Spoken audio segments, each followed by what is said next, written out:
നടൻ മമ്മൂട്ടിയെക്കുറിച്ച് സംവിധായകൻ അടൂർ ഗോപാലകൃഷ്ണൻ പറഞ്ഞിട്ടുള്ളത് ഇങ്ങനെയാണ്.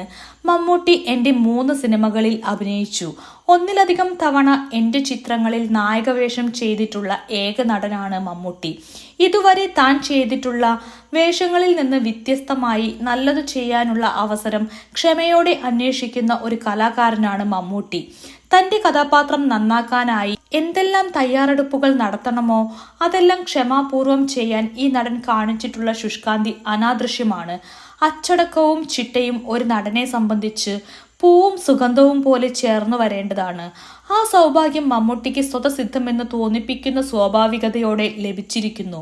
നായക നടൻ എന്ന നിലയിൽ 1-ാം സ്ഥാനത്ത് നിലയുറപ്പിച്ചു കഴിഞ്ഞ നാളുകളിലാണ് എൻ്റെ ക്ഷണം സന്തോഷപൂർവ്വം സ്വീകരിച്ച് അനന്തരത്തിൽ അഭിനയിക്കാൻ മമ്മൂട്ടി എത്തുന്നത്. ആ ചിത്രത്തിലെ നായകൻ അശോകനായിരുന്നു. ജീവിതത്തിലെ സൗഭാഗ്യങ്ങളെല്ലാം സ്ഥിരോത്സാഹത്തിലൂടെ നേടിയെടുക്കുന്ന, അനുജനിൽ അളവില്ലാത്ത അസൂയ ജനിപ്പിക്കുന്ന സമർത്ഥനായ ഒരു ഗൈനക്കോളജിസ്റ്റായി മമ്മൂട്ടി ആ ചിത്രത്തിൽ ശോഭിച്ചു. വീണ്ടും വ്യത്യസ്തമായ കഥാപാത്രങ്ങളാണ് മതിലുകളിലും വിധേയനിലും മമ്മൂട്ടിയെ കാത്തിരുന്നത്. ജീവിച്ചിരിക്കുന്ന മഹാനായ ഒരു എഴുത്തുകാരനെ അവതരിപ്പിക്കുകയെന്ന ദൗത്യവും സൗഭാഗ്യവുമാണ് മതിലുകൾ സിനിമയിലെ ബഷീറിന്റെ കഥാപാത്രം മമ്മൂട്ടി എന്ന നടന് സമ്മാനിച്ചത്. വിധേയനിൽ പ്രേക്ഷകർ ഇതുവരെ കണ്ടിട്ടില്ലാത്ത ഒരു അസാധാരണ വേഷം മമ്മൂട്ടിയെ കാത്തിരിക്കുകയുണ്ടായിരുന്നു. വിധേയനിലെ പട്ടേലർ എന്ന കഥാപാത്രത്തിന് ഹിറ്റ്ലറുടെ ഛായ ഉണ്ടെന്ന് ന്യൂയോർക്കിലെ പ്രദർശനശേഷം ഒരു നിരൂപക എഴുതിയത് ഇവിടെ ഓർക്കുന്നു. പ്രശസ്ത ബ്രിട്ടീഷ് നിരൂപകൻ ഡെറക് മാൽക്കമിന് മമ്മൂട്ടിയെ പറ്റി വലിയ മതിപ്പാണ്.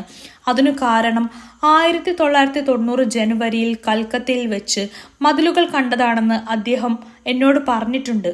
മുഖ്യമായും മലയാളത്തിലും അപൂർവമായി തമിഴിലും തെലുങ്കിലും അത്യാവശ്യത്തിന് ഹിന്ദിയിലും അഭിനയിച്ചു കൊണ്ടിരിക്കുന്ന നമ്മുടെ സ്വന്തം മമ്മൂട്ടി ഇനിയും വിജയത്തിന്റെ പടവുകൾ ഓടിക്കയറുന്നത് കാണാൻ നാം ഏവരും ശുഭപ്രതീക്ഷയോടെ കാത്തിരിക്കുന്നു.